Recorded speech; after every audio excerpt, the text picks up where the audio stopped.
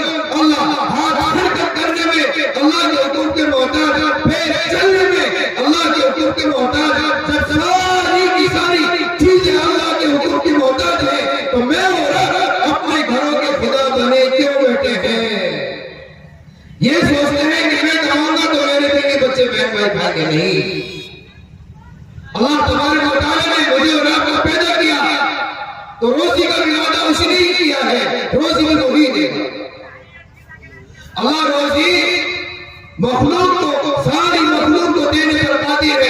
यहाँ तक कि अगर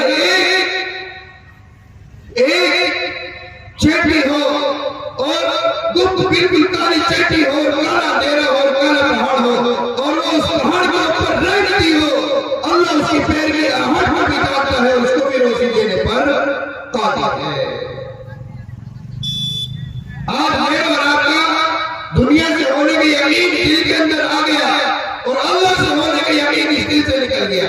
दिल के अंदर क्या बैठा? दिल के अंदर अगर बैठ गया तो सिर्फ दुनिया की मोहब्बत दिल के अंदर बैठ गई। ज्यादा से ज्यादा ये दुनिया कितने दिन काम आ जाएगी, आखिरी सांस पर ये दुनिया में तुम्हारा साथ छोड़ देगी।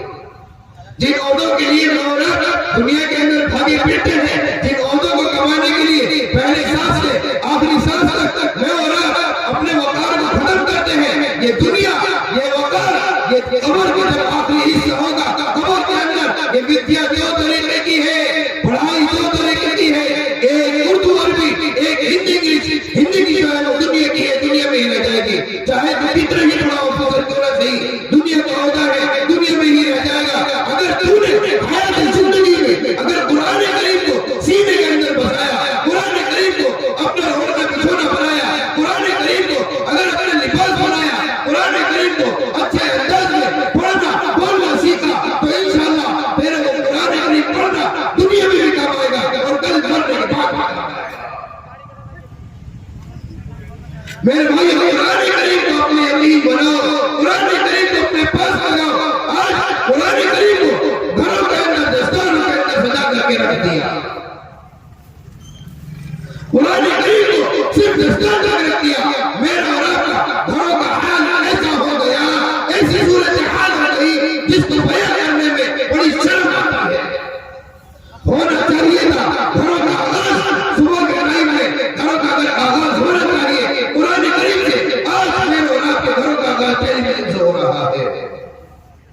गैरों को मेरे और आपने इतना बड़ा होता तो बहुत ज्यादा, तो गैरों का इतना बड़ा तो उनका मिशन था, वो अपने मिशन के अंदर कामयाब होते जा रहे हैं और अपने मुस्लिम को पीछे होती चली जा रही है।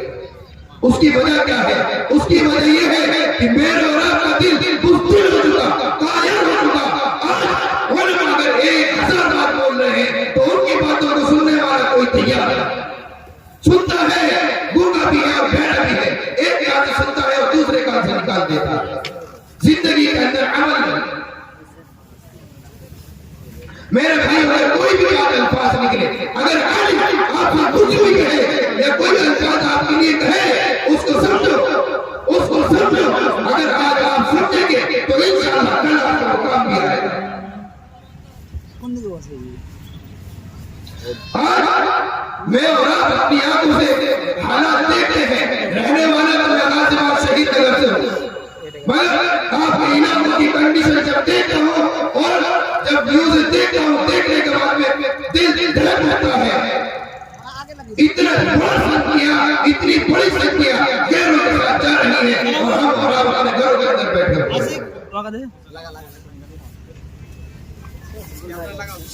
मैं खड़े होकर के तमाशा देखते हैं, मगर किसी में यह हिम्मत नहीं चला सकता कोई कहने वाला है।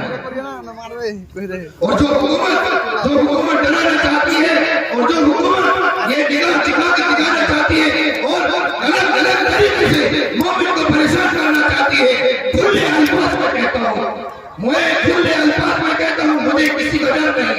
ना हम डरते हैं, ना मुसलमान डरता है खून से और ना ही डरता है तलवार से। मुसलमान ना डरता है खून से और ना ही डरता है तलवार से। अगर मुसलमान डरता है तो सिर्फ और सिर्फ अपने एक परवरदिगार से, अल्लाह से होने का यकीन दिल के अंदर बैठाओ। दुनिया से होने का यकीन अपने दिलों से निकाल कर अल्लाह से, अल्लाह की मोहब्बत दिल में बैठा, इंशाअल्लाह बेड़ा पार हो जाएगा। बोलने की बातें तो बहुत सारी है, बहुत सारी बातें हैं, बशर्त ये है कि अमल के यहाँ पर जो बैठे हुए अमल करें ना करें वो उनकी टेंशन। मेरे भाई, अपनी जिंदगी को बदलो। जब तक मेरे और आपकी सांस है, जब तक की ही आस है, अगर सांस निकल गई तो शरीर के अंदर से आस नहीं निकलेगी। अपने चेहरे मुबारक के ऊपर सुन्नत रसूल को सजाओ, अपने बदन के ऊपर सुन्नत रसूल को सजाओ। आज सुन्नत रसूल को आप जिंदा करेंगे तो इंशाअल्लाह गैरों को ये कहने की जरूरत नहीं कि ईमान के अंदर दाखिल हो। हर एक लहजे के अंदर एक मोमिन क्यों पैदा करता है अल्लाह तबारक व तआला, वो इस वजह से करता है ताकि उसके मामला, उसके माशर, उसके अखलाक देख लेंगे खुद कलमा पढ़ने पर मजबूर हो जाएगा। आज हमारे अपने ही अमाल अच्छे नहीं तो गैरों हम क्या करेंगे? टूटने का यही हालात माशाल्लाह तो होता है। मेरे भाई अपनी हयात जिंदगी को बदलो, अपने जाहिर को बदलो, अपने अंदरूनी बातिन को बदलो। आज बदल के कल इंशाअल्लाह आपके काम आएगा, करेंगे सब इंशाअल्लाह। अल्लाह कहने सुनने से ज्यादा अमल करने की तौफीक अता फरमाए। और आखिर में एक चीज कहता चलो, अपने घरों के अंदर माहौल को सामने रखते हुए अपने घरों के अंदर जैसे हम अपनी मोटरसाइकिल लेकर के चलते हैं तो मोटरसाइकिल की टंकियां हमेशा फुल रखो। क्या मोटरसाइकिल की टंकियां हमेशा फुल रखो, जितना गाड़ियों के अंदर हो उतना घर के अंदर भी हो। और घर की छतों के ऊपर ईंट रोड़ी पलट जरूर रखो, काम आएगा। और हमेशा अपने घरों के अंदर जितना नमक मिर्च आप रखते हैं उतना एडवांस जरूर रखो, इंशाअल्लाह काम आएगा। सभी अमल करेंगे इंशाअल्लाह। अल्लाह कहने सुन जाता अमल की तौफीक अता फरमाए। अस्सलाम वालेकुम रहमतुल्लाहि व बरकातहू। माशाअल्लाह जज़ाकल्लाह खैर। ये थे हमारे शेख अब्दुल मन्नान साहब, गाजियाबाद के रहने वाले थे। इन्होंने बहुत अच्छी बात कही है। इंशाअल्लाह हम लोगों को कहने सुनने से ज्यादा इस पर अमल करने की तौफीक अता फरमाए। आमीन।